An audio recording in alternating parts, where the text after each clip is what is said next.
Music by निकल प्रेमी।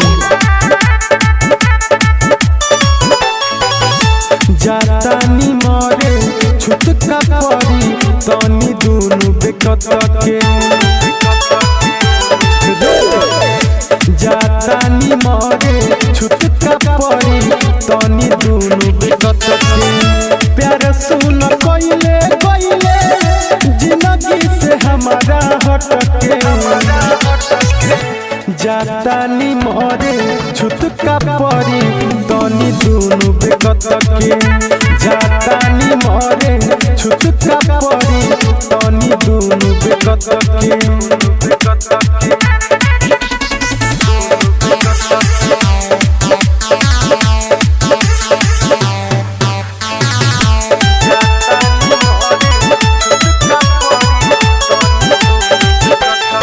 केतना गाड़ी हम सुननी रे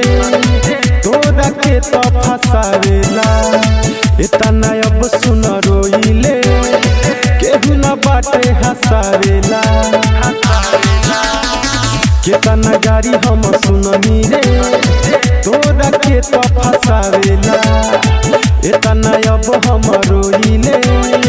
केहू न बाटे हसावेला फोटो सुन खिंचले है बारे दुनु गोड़ा देहिया में सटके जातानी मरे छुटका पड़ी तनी दुनु बेकत के जातानी मरे छुटका पड़ी तनी दुनु बेकत के का बुझल म्यूजिक बाय निकल प्रेमी। दीपक दीवाना ई तोरेला अपन जान गवा दी रे हमरा नियन प्यार राइटर होरिल कोनो जन्म में ना दी रे अरे दीपक दीवाना ई तोरेला अपन जान गवा दी रे हमरा नियन प्यार राइटर होरिल कोनो जन्म में ना दी रे कमलेश्वर राज से बड़े बात करत ते अलबत के